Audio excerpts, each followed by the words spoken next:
Hi, I'm Katie Crane from the Pilates Professional. I decided to come to you today and have a little chat about breath. Now, when I first started teaching Pilates after I'd learnt my first diploma level course at the time, I was very strict at teaching the lateral breathing. Now, most of us understand that lateral meaning our sides, so we're breathing in through the sides of the body and then breathing out, right? So it's almost like, I guess, my ribs open up like little bucket handles and then close on down. And I thought at the time that I was doing my clients a great service, teaching them the lateral breathing, because that was what I had been taught. And I guess I have a typical Pilates teacher personality in that I like to do things right. And so I thought that I was teaching my students what was right. And I did not discriminate. I taught it to anyone and everyone. This is the breathing we did. Lateral breathing, right? Fast forward 13 years and I do not teach lateral breathing very much at all, actually. I have explored breath a lot over the last decade. Golly gosh, I feel old when I say that, but I've explored breath a lot now, and I understand that obviously breathing is super important to all of us. We wouldn't be here without it. But I also understand that there is no one breath for everybody. So while lateral breathing plays a very positive and a very connective way of breathing for some people, it does not for others. And what I mean by that is now I probably really only use it with people who just are really struggling. They don't really understand where their body is in space to start with, and maybe they're a little bit flippy floppy, right? So they don't have much stability. Then I may introduce lateral breathing, knowing that we are not stuck there forever. It's super important.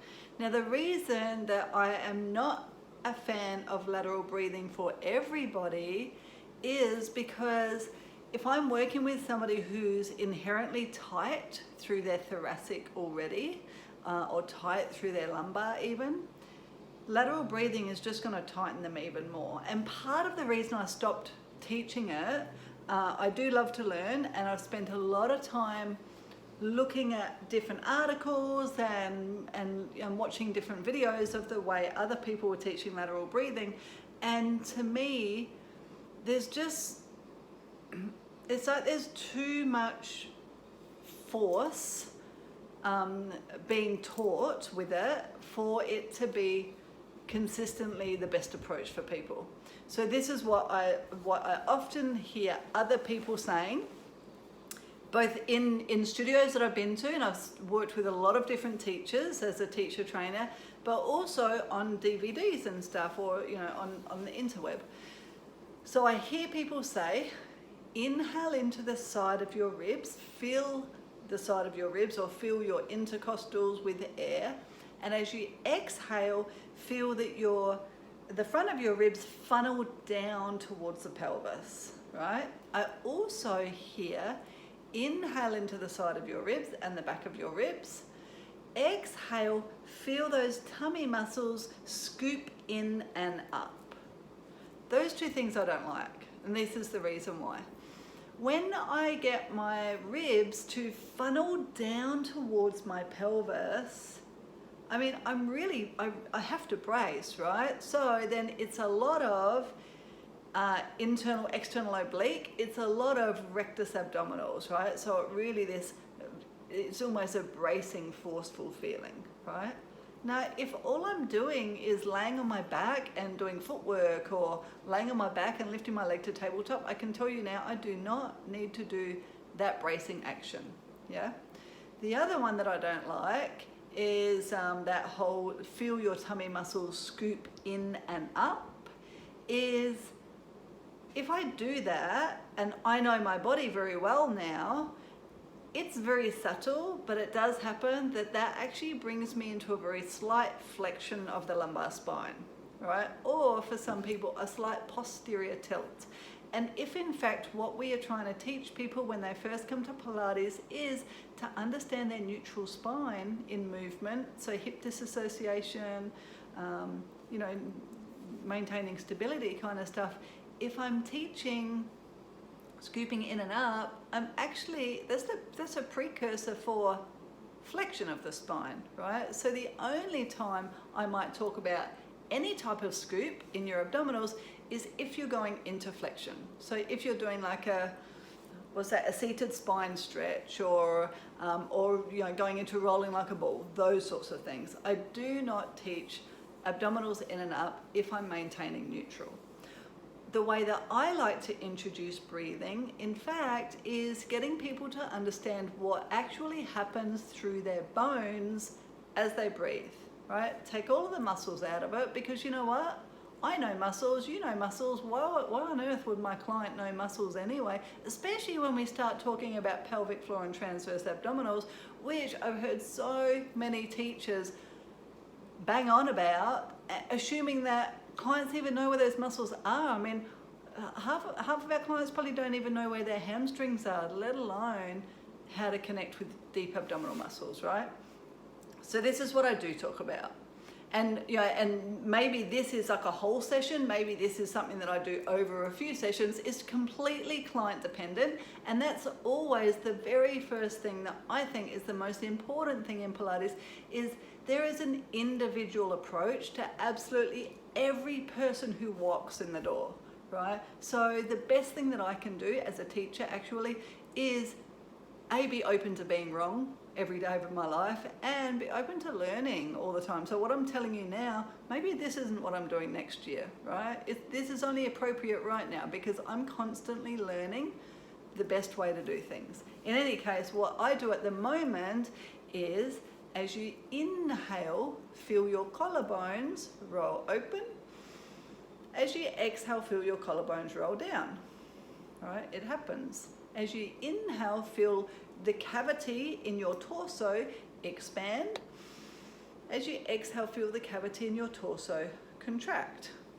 As you inhale, feel how, if you're sitting or standing, there may be a slight extension that wants to happen in your spine. As you exhale, there's a slight flexion that wants to happen in your spine. If we think of that and continue on that pattern, as I inhale and my collarbones roll up, my chest expands and my torso goes into a slight extension, naturally my arms would want to roll out. And as I exhale, everything starts to roll in. It just happens, right? So there's this movement in my inhale and exhale. So first, I really explore that movement with my student, right? And I let them go into it, whatever, right? We're not even going into neutral spine yet, because maybe they have walked in, maybe they already understand neutral spine, maybe I don't even really have to go through it. But I definitely want my client to leave understanding how breath is associated with movement all over. Okay, so inhale, exhale. Now, could we take that concept and understand the concept without the expression of movement? So I could sit here and not have to do all of that, but I'm aware that as I inhale, there is viscerally, so you know, somatically, very, very internal, there is an inhale and an expansion, and an exhale and a contraction, right? That just happens, yeah? And then once I've just gotten them to understand that, I might start to talk about, so, you know, this is your neutral spine, you know, when you're laying down, like that could be another DVD, whatever. But also how your breath does help you find stability. It's important that we are going into full breath and not holding our breath, right? So maybe for the first 4 sessions, the most important thing that I want to see is just that my student is not holding their breath. their face is not turning blue, right? Because a lot of people might come from a different modality. For example, they've been at the gym and they've been lifting heavy weights and holding their breath, whether or not that's appropriate. I'm not a gym person, so that's not for me to talk about right now. But, can I just encourage them to involve breath through movement? And they can figure out the tempo, they can figure out when they should inhale and when they should exhale. And if I can see that they're struggling in movement, then I step in. But I don't always force stuff on everyone, especially not the lateral breathing, right?